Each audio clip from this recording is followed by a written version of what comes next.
It is the 8th of October. This is Rabbi Levitt, Horeb. Okay. Okay. Good morning, Mayor. Good morning, Rabbi Levitt. Good morning, Roy. Morning. And good morning to Lou once again. Hello again, Mayor. Good to see you. Thank you. Okay. Okay, we got our list here. Very good. And we are going to start today, chapter 84, Chinuch. Right. We'll call it Chinuch. We'll see. Oh, we have 3 psukim here, 3 places where there are more than one pasuk. Alan is not here because he's at the doctor's this morning. Oh, okay. Routine checkup. Chapter 84. Page 406. 406. 474, 426. No, 406. Yeah, 406. Yeah, I've got it. Yeah. 406. Okay. So we didn't read the psukim yet, did we? I don't think so, no. No. Okay. So let's take a look. Let's read the psukim. Roy, would you like to read the psukim? Okay. Devarim 23. Devarim 23. No, 33. 33, yes. Volume 33, Pesukim 2, 3, and 4. Chinuch. The Lord came from Sinai and rose from Seir unto them. He shined forth from Mount Paran, and he came from myriads holy. At his right hand was a fiery law unto them. And though he loveth all the peoples, yet all his holy ones are in thy hand. That's Israel. When the others shrink into themselves at thine entry, this people hears thy words. Therefore, the laws which Moses commanded us is an inheritance of the congregation of Yaakov. Second posuk. Only take heed to thyself and keep thy soul diligently, lest thou forget the things which thine eyes saw, and lest they depart from thy heart all the days of thy life, but make them known unto thy children and thy children's children. That's Deuteronomy 4, chapter Pasuk 9. And also Deuteronomy, but 11, 19, 20, 21. And ye shall teach them your children, talking of them when thou sittest in thy house, and when thou walkest by the way, the Shema, and when thou liest down, and when thou risest up. And thou shalt write them on the doorpost of thine house, and upon thy gates, and your days may be multiplied, and the days of your children upon the land which the Lord swore unto your fathers to give them, as the days of the heavens upon the earth.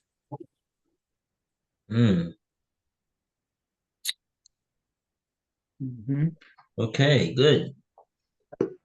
Okay, 548. Start 548 with Mayor. Okay. 1 second.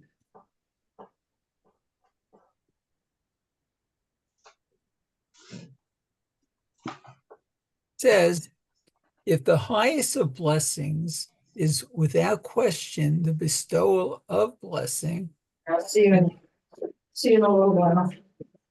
Okay. can there be a higher blessing than to receive a being which itself poor in everything must derive from your love everything which the world can offer it, which through your love must become whatever it is destined to be in life. Such is the blessing which heaven bestows on you when it gives you a child. Look well at the little creature which has just awakened into being as yours. Does no voice whisper to you what it expects of you? It has no claim on you for what could or can it do for you. And you are to be everything to it, not out of justice, but out of love, which is your highest vocation, which is nothing other than being a blessing to all around you. But you must realize all the holiness, the blissfulness, the loftiness of this vocation. You must feel how the name Father consecrates you as a high priest in order that you may fully and earnestly justify this appellation in holiness and joy. The child is not there for you, but you are there for the child.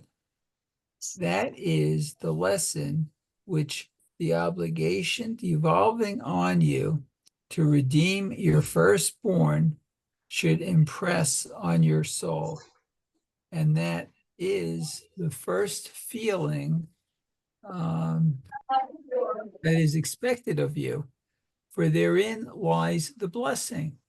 Possessed of this feeling, you will not seek to derive the greatest possible advantage for yourself from your child. You will not want to calculate whether and with what the child will one day repay all the care which you bestow on him.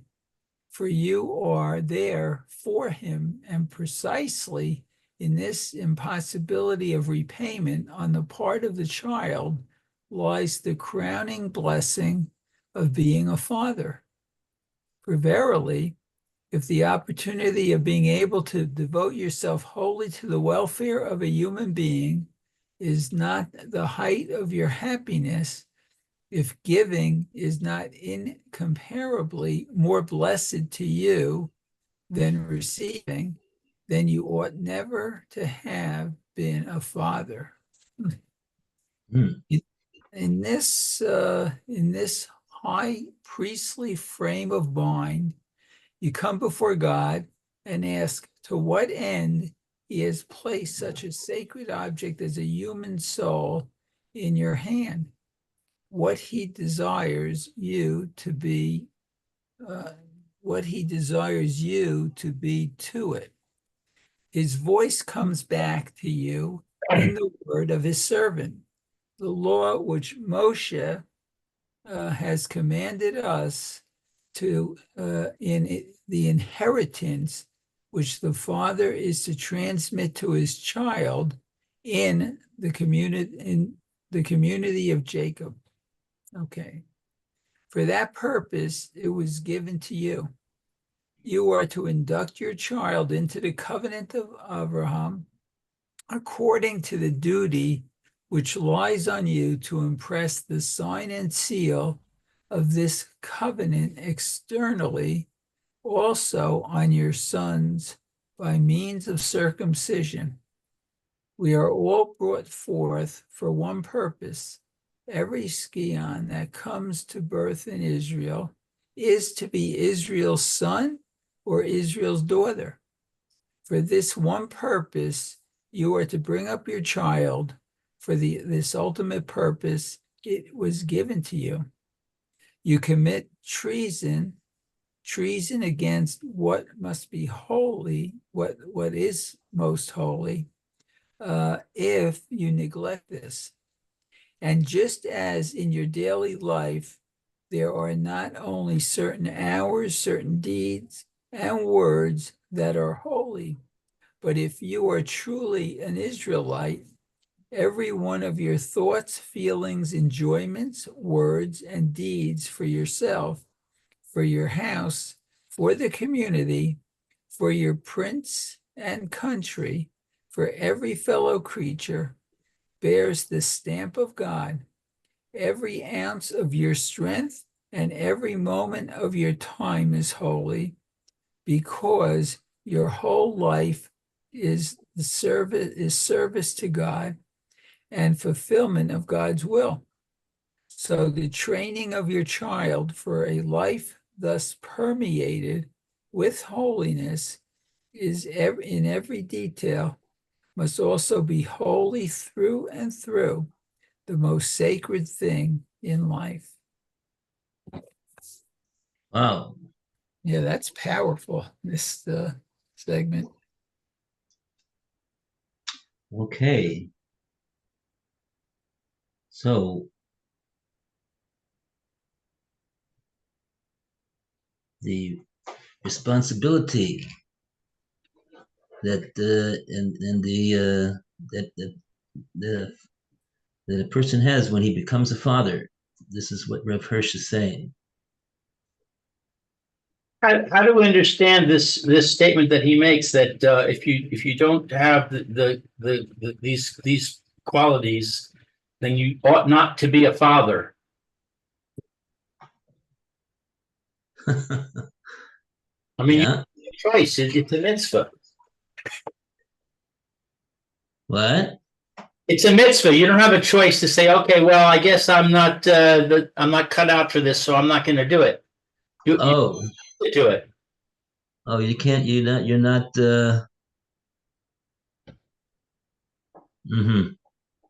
I hear.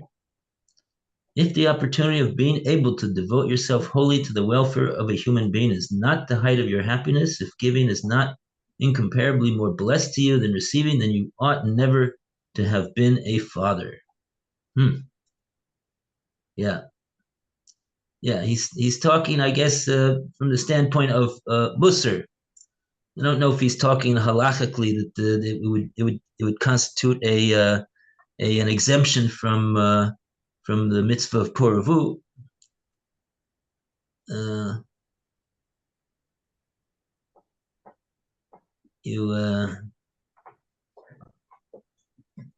The person has to obviously he has to be osik in the mitzvah. He has to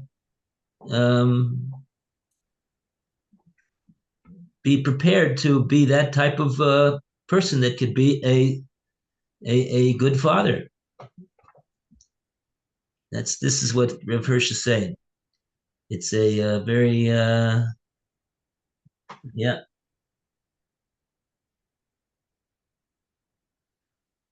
He didn't actually ever say anything like that when it came to marriage, did he? If you can't do X, Y, and Z, so you shouldn't get married. I don't recall him saying such a thing like that. Yeah. Right. Over here, he says it very emphatically. It's another life that you're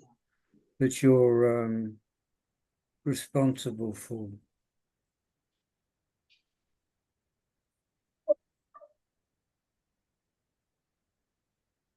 Well, he's also responsible to be a husband too.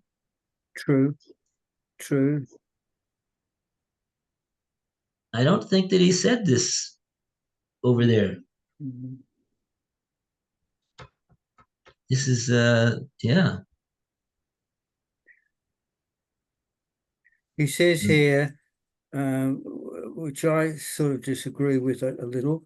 The child is not there for you, but you are there for the child. That's true while the child is a child, but at the other end of life, such as we're facing personally now, the child is there for the parent. The parent is less capable or needs help. We found that out the last several weeks. Yeah, Baruch Hashem, you have Baruch Hashem, you have children that they're there for you. Baruch Hashem. We needed them. Of course, but there's a lot of people in this world that they also need it and they don't have it. True. But I'm saying that it's at the beginning of life. It's as he says, you're for the child, and then it slowly turns around to the other way. Yeah, I think that's his main point here right now. He just got through talking about look well at the little creature. So that's he's that's what he means by a child here.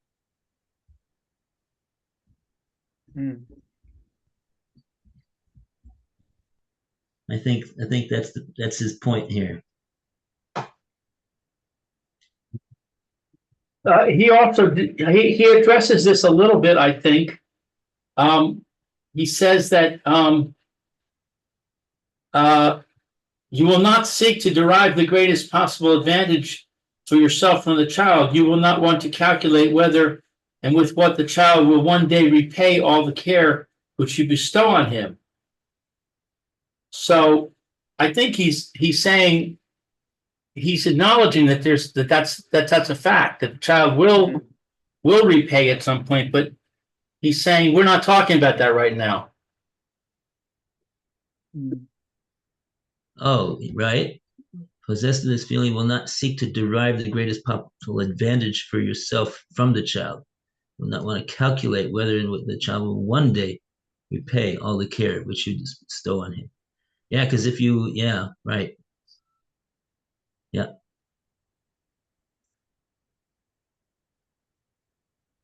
Yeah.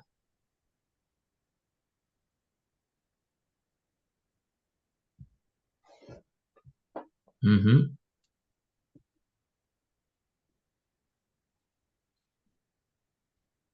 Yeah. Mm-hmm. It is a true chesed. Everything that parents do for their children.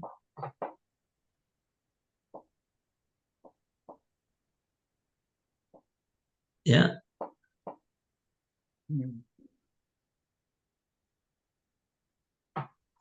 I remember reading the pamphlet actually by it was an organization for parents who had children who are Down syndrome and this type of thing, and a very big Rav Moshe Shapiro Zatzal.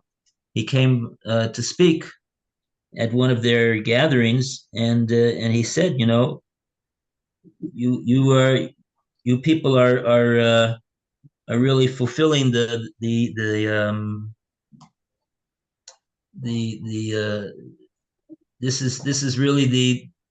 this is really what Hashem envisions for parents with their children, because they really you're doing it totally to give, and there's not really going to be a lot of expectation of a lot of return for your payment. But that's really what it's about. That's really what it is. I mean, we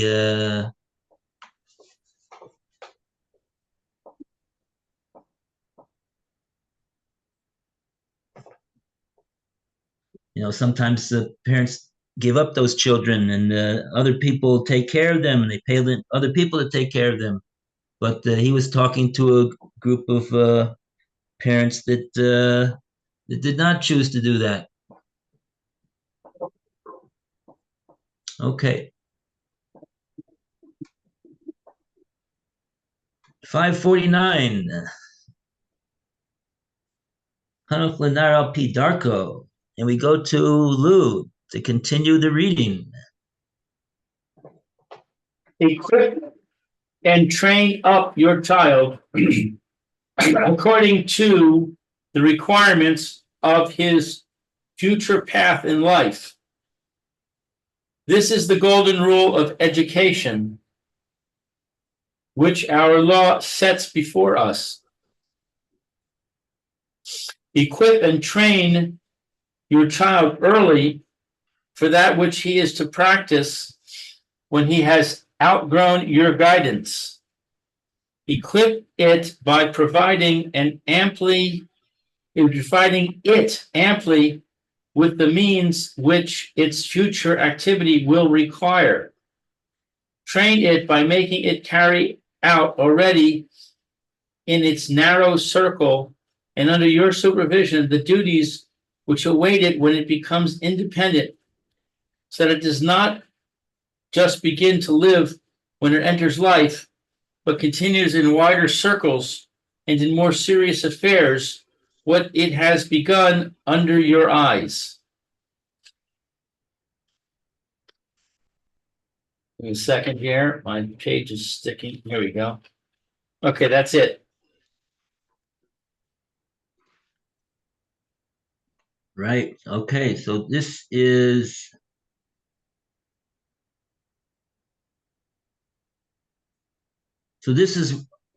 my understanding of one of the things which is a big difference between the word chinuch and the word education. Education is the giving over of information, knowledge, facts. But chinuch is involves education, but it involves a lot more than that. It involves, like what Rav Hirsch is saying over here, based upon this pasuk, that this is a pasuk in Mishlei of Shlomo Melech. The idea of the chinuch is not to just educate and inform your children what about various principles or truths, but it also to train them and equip them to be able to put into practice these principles that you're informing them of and you're educating them about. It's not simply a matter of knowing. It's about doing. And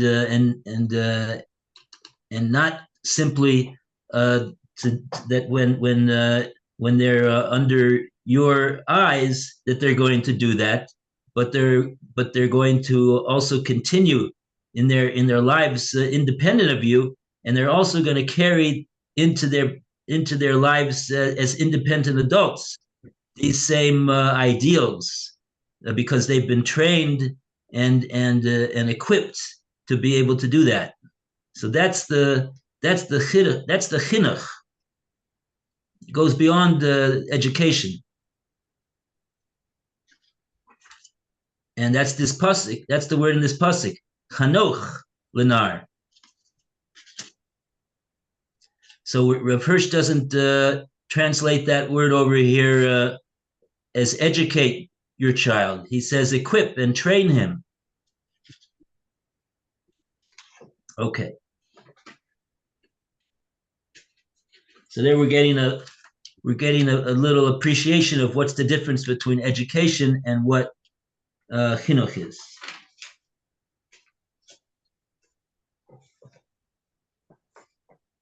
Okay, 550. We go back to Roy. The resources which the child requires for living as an Israelite are 1, physical powers, 2, mental powers, and 3, the ability to earn and to maintain himself. Regarding 1, physical powers, see that he is properly fed, clothed, and housed, that he is kept tidy and clean. Although these are duties of love, our sages thought it as well to turn them into obligations imposed upon the father towards the mother up to the child's 6th year. But from then onwards, they remain obligation of love. Watch carefully over his health. Protect him as far as lies in human power from sickness and deformity, but beware of making the body so soft that it will not be able to stand up against the storms of life and will continuously lack strength for steady work. See that his 5 senses are in good order and exercise them. See that his limbs are firm and supple and exercise them. Our sages, as well as we know, included swimming among the subjects of education.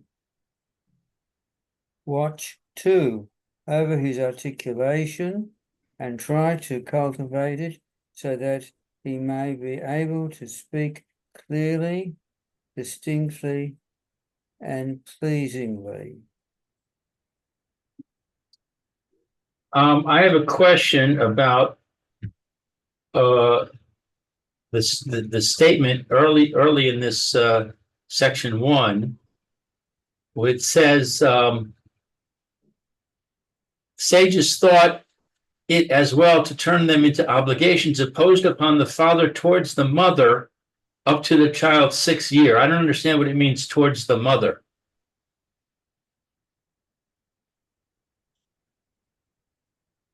Yeah.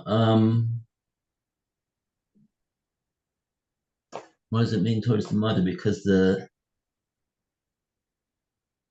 in other words, we're talking about that the fact that what if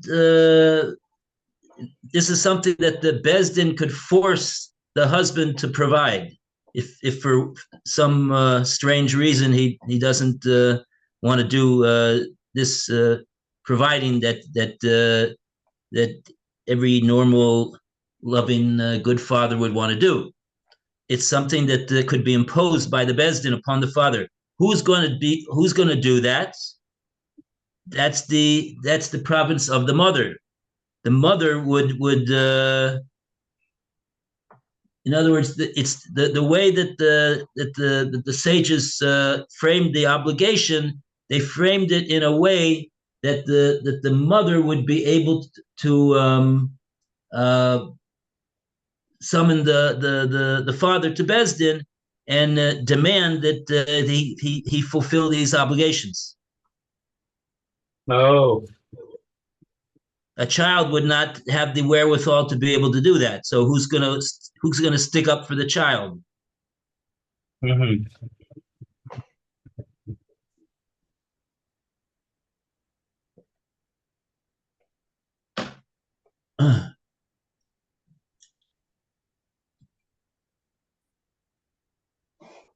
Okay. Okay, we'll go on. 551. And we continue with Mayor. Okay. This is a long one, so I'll probably have to pass part of it off. Oh, wow. Okay. Mental powers. For every Israelite, both the root and the crown of all knowledge should be Torah. For Torah is the treasury of knowledge and guidance given to us on Sinai, which we have to transmit to our children and the knowledge and practice of which makes a Jew into a Jew. In the sight of heaven and earth, the Torah assigns you your place and says, from heaven to earth, from earth to heaven, everything that you see is the creation of God. Every force is God's servant. Every rule is God's law. And in this God-filled earth, it shows man his place to be the intermediary between God and the world through the divine spirit which is within him. Therefore, place your child also between heaven and earth and acquaint it with the world around it as the scene of its future activities. Make it know itself and what is earthly and what is divine in it. But in everything and through everything, let it see God's creatures, God's servant, God's law, a God. This is a useful companion study for the study of the Torah. It gives a knowledge of nature and man. Note further how the Torah directs your attention to the beginning of human history and says, from the first division of mankind into races and peoples until the end of time, the whole of human history is an education up to God, and it is in and for this educational scheme that it assigns to Israel its origin and its mission. Let your child then trace the divinely ordained course of history. Let it learn the entry of the various peoples on the scene. Learn to admire the strength and dignity that slumber in man. But let it also learn the lesson which only the survey of centuries enables us to spell out, that everything which men have thought to establish forever against the law of God has the word nothingness stamped on it in order that in this first journey through history, its heart may turn to the eternal and imperishable God, and may learn to love its Jewish mission in spite of its poverty in all that dazzles mankind, nay, precisely on account of this poverty. This provides a second useful companion study for the study of the Torah, namely a knowledge of history. But all this must be only subsidiary. The child's proper subject must be the Torah. From the Torah and prophets, the child must learn to know God in nature and history, to know the world as coming from God, to know the place of man in the world, of Israel in the human family, present day Israel in Israel, and in its own place. And when his mind is ripe to ask the question, is this world of God with my God-given faculties for my divinely appointed mission as an Israelite, what have I to do in order to fulfill this mission? Then introduce him to the practical teaching of the Torah, wisdom. Let him learn from the written law and at least from the practical codes of oral law, Torot, the Edot, Chukim u'Mishpatim, Mitzvot, and Avodah. The rules for everyday life from the Rambam and the 4 divisions of the Shulchan Aruch. If his thirst for knowledge is aroused, and if you have the opportunity, then introduce him to the sources of Torah knowledge, to the Mishnah and the Gemara. The goal, however, on which you must keep your eye immovable immovably fixed is in all cases practical conduct, the knowledge of what is meant by Jewish duty and a Jewish life. Only then will the child be strengthened and really enlightened by the study of the law. Okay, I think I'm going to pass the torch. The indispensable basis of all is knowledge of the language, the mother tongue, and the tongue of the Torah.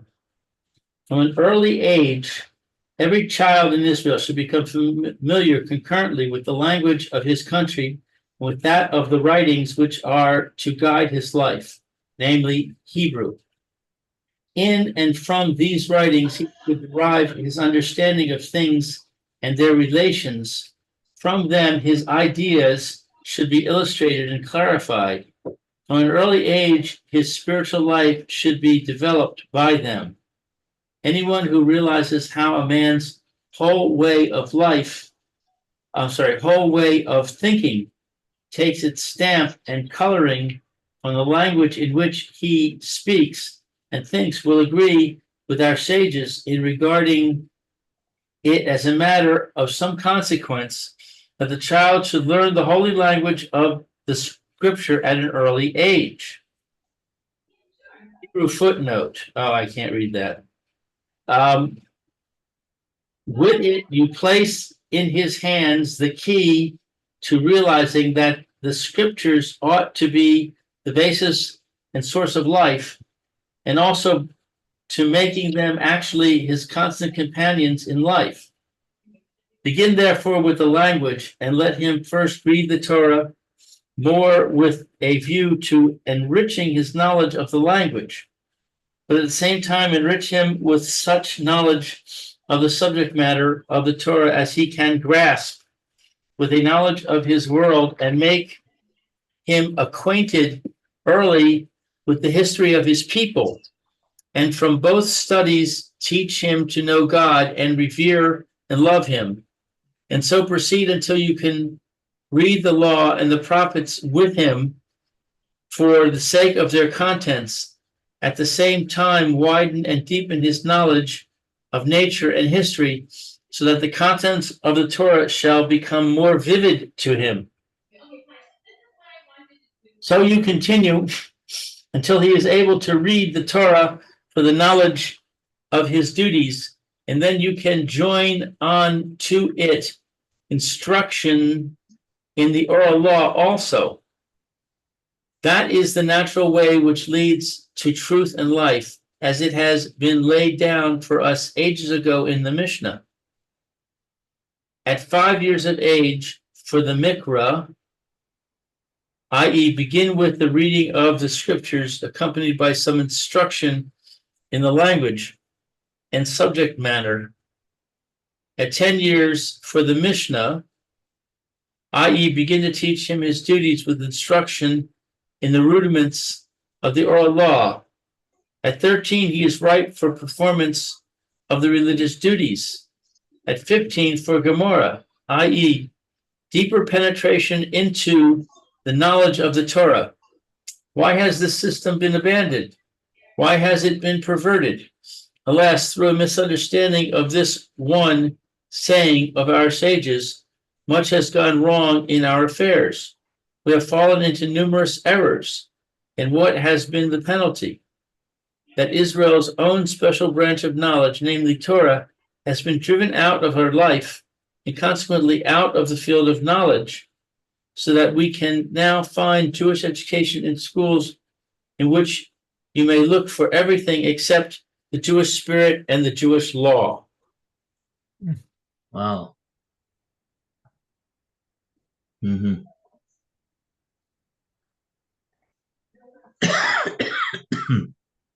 Yeah, that might, I'm wondering, that might be around there. It says Shmona Esrei L'chuppah. 18 is for the chuppah. Not that Mishnah, it might be the one before or after it. That's Pirkei Avos chapter 5. Okay. Hmm.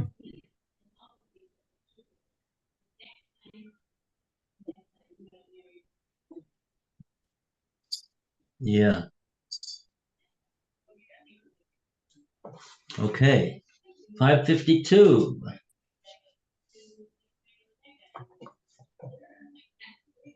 Back to Roy. We have time. 3 minutes. Hmm. Oh, it's a lot to chew off in 3 minutes. Okay. Okay. Okay. Has the teacher earn a living and support himself?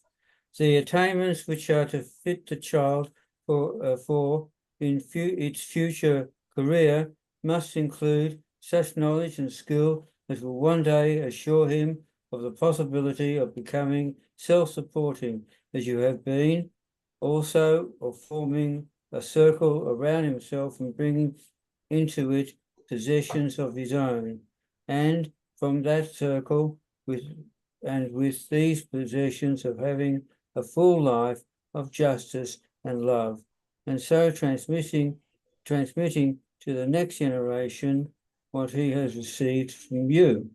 Therefore, you have to take thought that your child will be provided with some business, some craft, art, and some profession, according to his disposition. All are equally worthy, provided they are honest and honourable. If you can, however, follow the recommendation of our sages and choose one which depends on his own personal skill, like handicraft or trade, and which therefore is not too much at the mercy of circumstances. As for making a living out of the scholarship, our sages did not know such a thing, and they considered it a degradation of the sanctity of learning, for learning was their very life. Nay, it was originally forbidden to take money for teaching the wisdom of the Torah. Only the pressure of circumstances and the crying needs of the Torah itself brought about a change. But be particularly careful to choose no career that endangers the child's morality and Jewishness. Hmm. While, however, this training for earning a living is unquestionably a father's duty, beware of seeing in it the whole of that duty, and of thinking that you have done enough if your child is able to keep body and soul together by his own efforts, or even set up a house. Of what use are a living and a home to him if his spirit was unilluminated, if he knows how to make a living but not how to live as a Jew? To train your child for earning a living is part of your paternal duties, but only the law of them, emphatically not the first and not the most important, much less the whole. From this point, there are added two general knowledge subjects which are useful for this purpose also, writing and arithmetic. Only when the child is qualified in that branch of knowledge, which is a requisite for every Israelite, should the special training for earning a living be seriously considered. Then his preparation for earning his own living one day will also be preparation for one day acquiring the means to fulfill God's will. This duty of enabling your child to become independent ends with the grant of this same independence when you help your son and daughter to set up their own home and find a wife for him and a husband for her.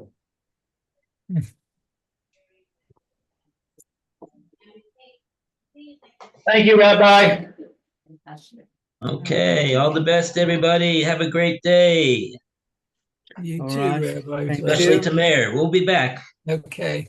Take care. Okay, bye for now. See you.